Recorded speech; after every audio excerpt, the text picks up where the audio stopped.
Bismillahirrahmanirrahim.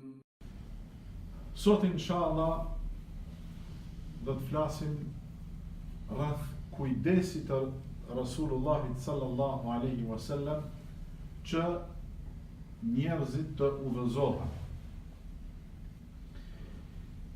Pejgamberi Muhamedi alayhi salatu wassalam gjatë jetës së tij është ndesh me shumë probleme. Është sprovu shumë. Ka vuajtur shumë. Ndoshta prej atyre njerëzve që zakonisht e përkrahin, ai ka vujt më tepër. Prej familjarëve të tij, prej bashkëqytetarëve të tij dhe ma gjerë. Pra mund të themi se pejgamberi alayhi salatu wasalam i ka shiju të gjitha llojet e vujtjeve. E kanë quajt mashtrues, magjistar, poet, manipulues, i çmendur. Kur pejgamberi alayhi salatu wasalam kalonte apo i vizitonte njerëz në përmendjet e tyre dhe ju bënte davet atyne, shkonin të tjerët si Ebu Lehebi dhe ju thoshte mos e ndëgjoni këtë të çmendur. Dhe kjo është shumë e vështirë për një njeri që nuk e ka njoft mashtrimin, nuk e ka njoft gënjeshtrën. Çdo herë për të tjerët ka qenë i pari për të ndihmu, ndërsa akuzohet për hajn manipulues, mashtrues e kështu me radhë. Pra kur kalonte dhe i thriste njerëzit në të mirë, që të adhurojnë Allahun, të bëjnë mirë në përgjithësi, kalonin të afërmit e tij edhe i thoshin mos e ndëgjoni këtë, sepse ky është mashtrues. Ky është manipulues, ky është i çmendur e kështu me radhë. E nxitnin edhe axhen e tij, Ebu Talibin, që ka qenë mbrojtës edhe kujdestar i tij.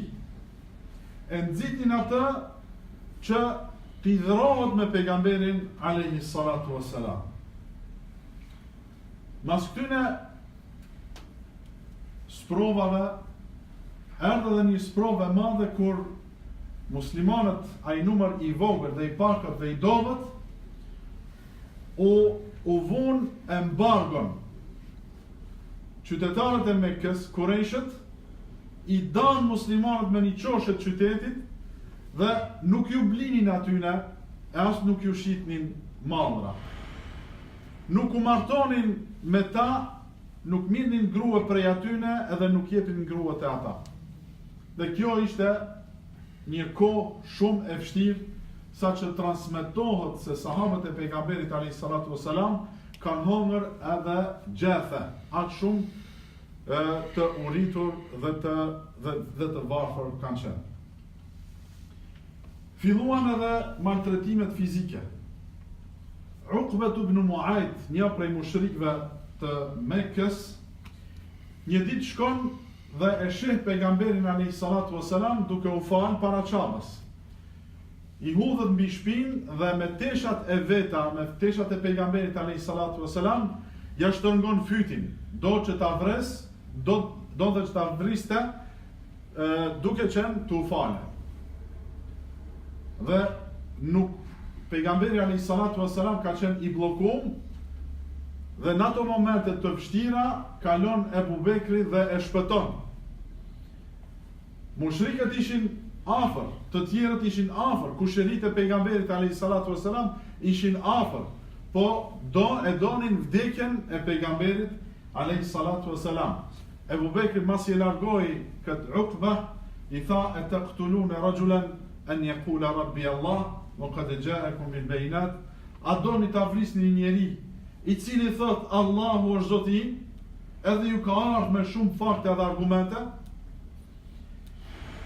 Në një rast tjetër pejgamberi alayhi salatu wassalam ishte duke u fal para Qabës, një prej mushrikëve, masi që e kishin thirrë një deve, e merr plancin, zorët, mbeturinat e kafshës së therrur dhe ja hudh në kokë pejgamberit alayhi salatu wassalam. Pra, këto janë disa prej vuajtjeve që i shijoi pejgamberi alayhi salatu wassalam në Mekë. Alfo në këtë kohë, kur këto vujtje ishin të rënda dhe të njëpasnjshme, çka mendonte pejgamberi alayhi salatu wassalam?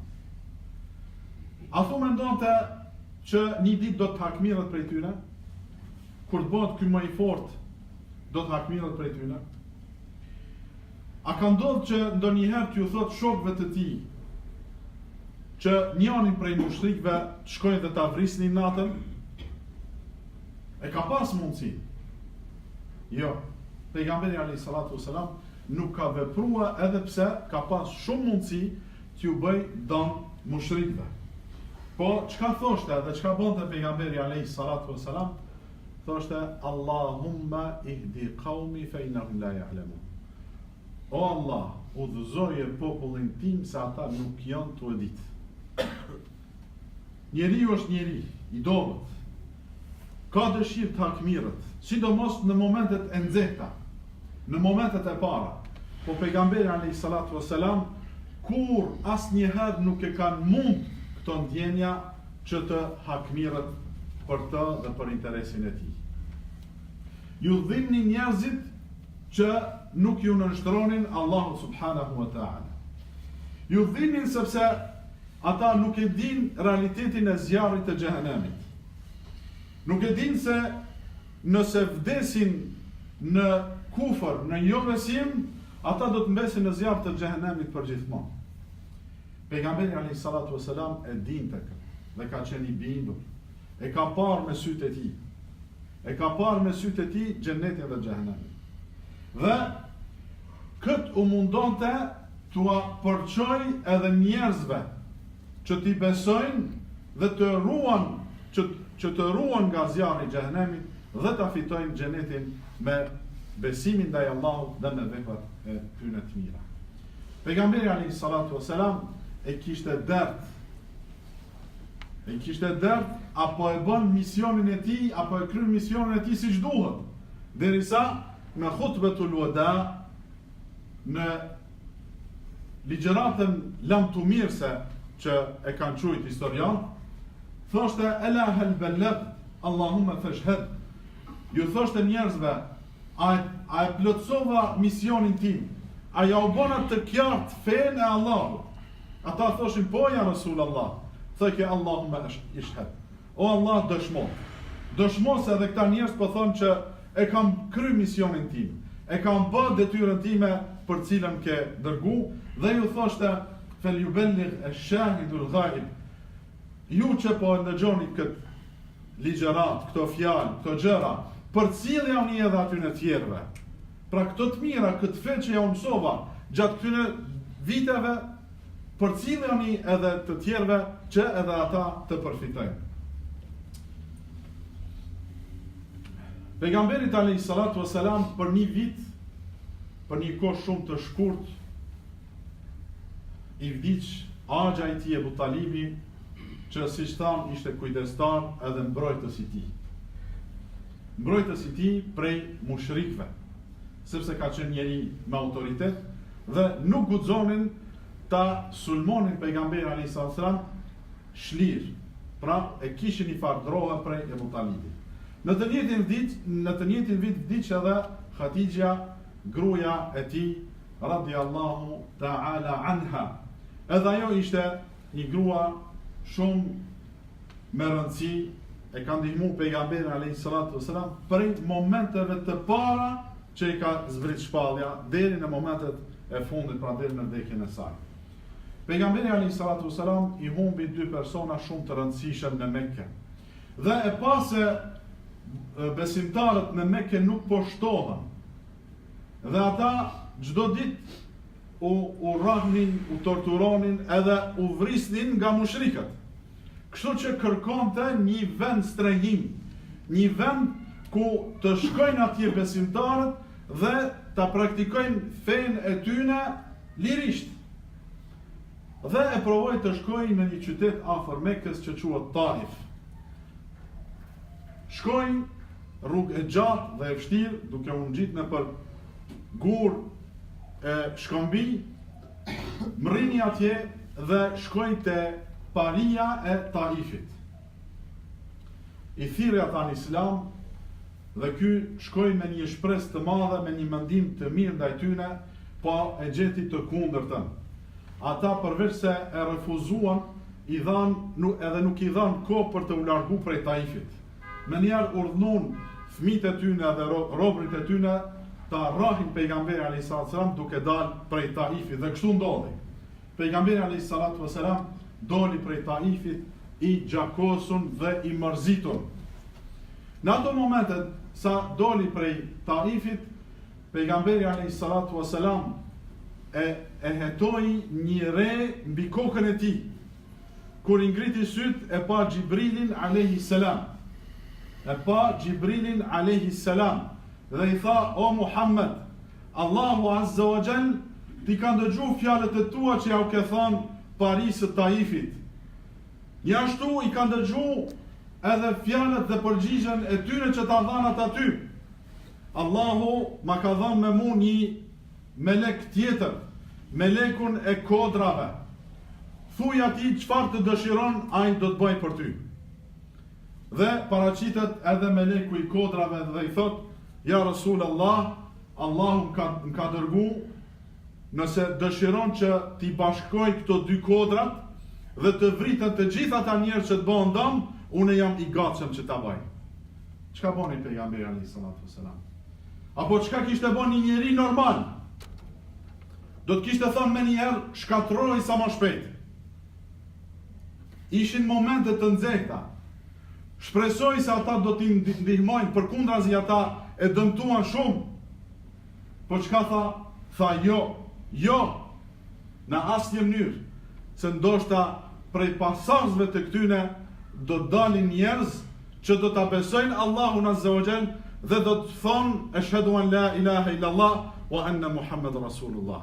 Pra pejgamberi alayhis salam nuk deshi që të dëmtohet asnjë njeri, edhe nëse është armiku i tij, edhe nëse është armik i Allahut, pra nuk është besimtar, nuk i besoj atij, e dëmtoj atë, po edhe për atë nuk e ka kërku pejgamberi alayhis salam sherrin dhe dëmin. Në një rast tjetër, masi që shkuan muslimanët në Medinë dhe u rahatuan atje, pejgamberi alayhis salam i thirrte në fe edhe fiset tjera, i thirrte në Islam edhe jahudit e Medinës. Një prej trive të Medinës kishte pas punë me pejgamberin alayhis salam dhe për një kohë mungoi.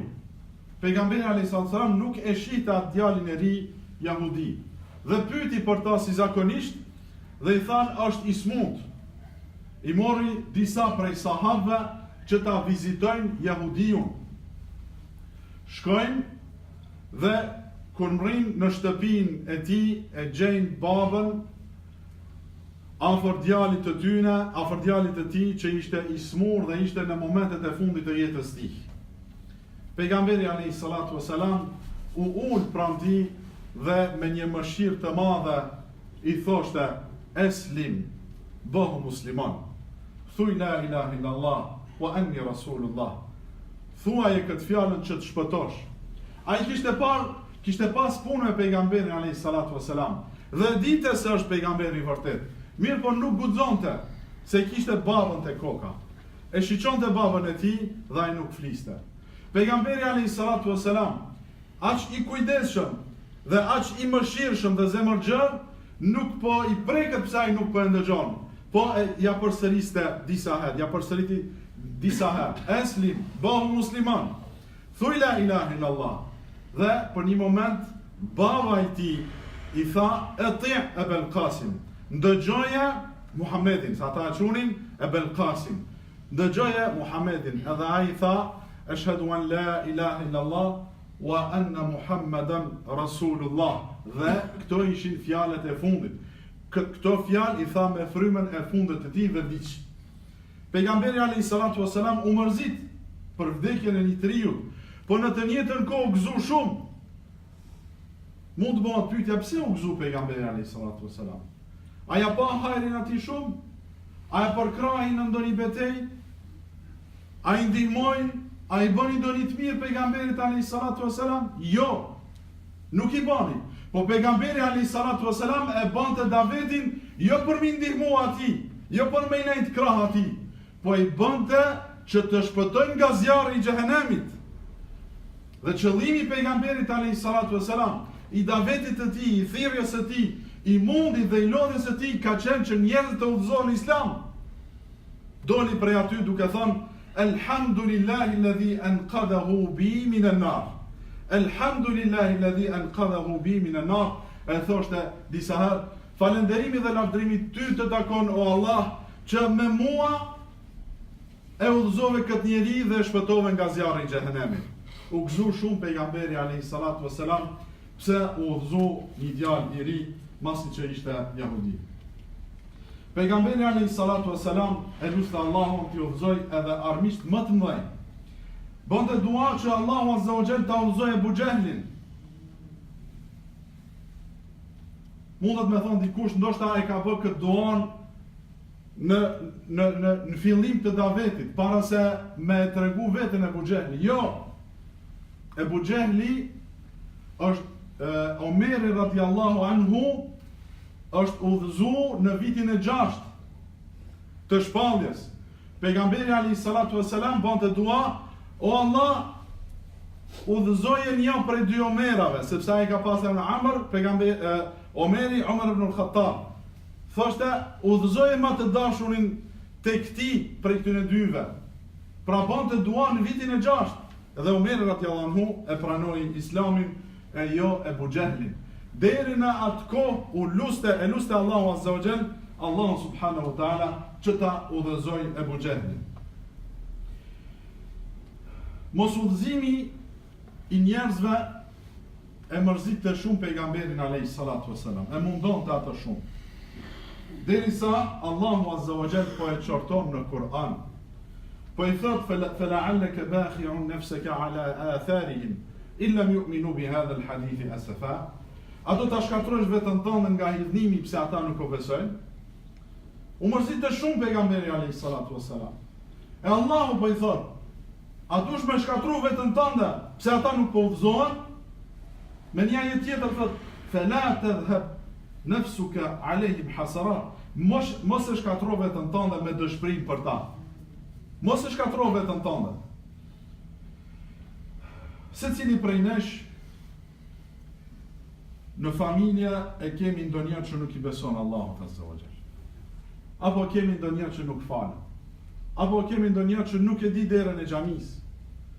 Kemi secili familjar që nuk i nënshtrohen Allahut subhanahu wa taala. A thu ne mërzitemi për ta siç u mërzit pejgamberi alayhi salatu wasalam për njerëzit në atë kohë, edhe për njerëzit në përgjithësi.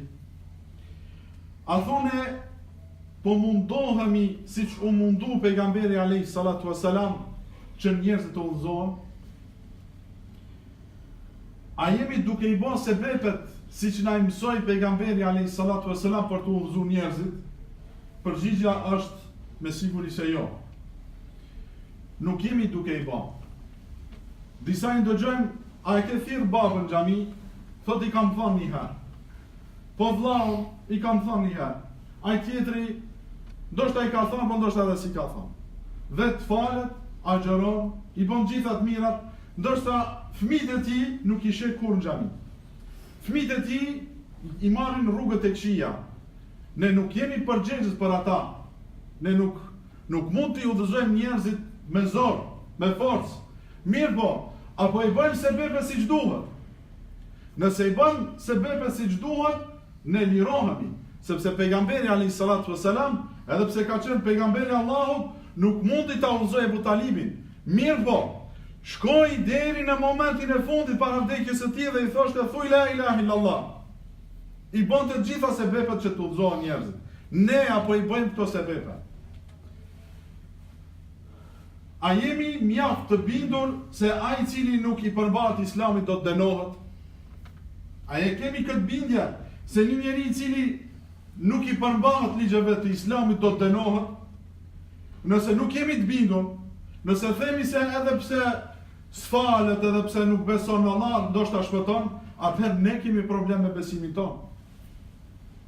Sepse ai njeri i cili nuk i nështrohet Allahut, ai nuk shkon në xhennet. Nëse jemi të bindur se ai do të digjet, ai do të shkatrohet për gjithmonë, ai do të shkatrohet në jetën e ardhshme, si e lejojmë? A nuk na dhimbë se baba, e nana, e fëmijët, e të afërmit me ilan me u djeg çdo herë? Një njeri i cili nuk i nështrohet Allahut, ai do të digjet për gjithmonë. E ke djalë, e ke vllaj, e ke vajzë. Një herë i ke thonë edhe po mjaftosh. Do më thonë, e ke pranu që ai le digjet? Ndoshta kemi bindjen e dobët. Ndoshta po na mashtron shejtani dhe po na zën se nuk është punë e madhe kjo. Është problem i madh, edhe duhet të zgjidhet. Nëse i ke në shtëpinë tënde je të punu, edhe i ke lënë do kablla të elektricitetit shpluat, edhe kanë tension të lartë. I ke familjarit, i ke fëmijët e prindë aty afër. Ju thuvesh një herë mos i prekni këto telat, se nëse i prek, e djeg njërin. A i thu vetëm një herë dhe shkon i len ashtu, jo valla nuk i len. Nuk i len, edhe pse digjet një herë. Nërsa në xhehenem do të digjet për gjithmonë. Çka bën? I merr kabullat dhe i siguron shumë mirë, që edhe nëse i prek mos më i bë dëm. Pse në dynja po e kemi këtë bindje se dëmtohen, ndërsa për ahiret nuk po i bëjmë ashtu sebepet? A mos kemi dyshime? A mos e kemi bindjen e dobët? Allahu na përmirësoft të gjithëve.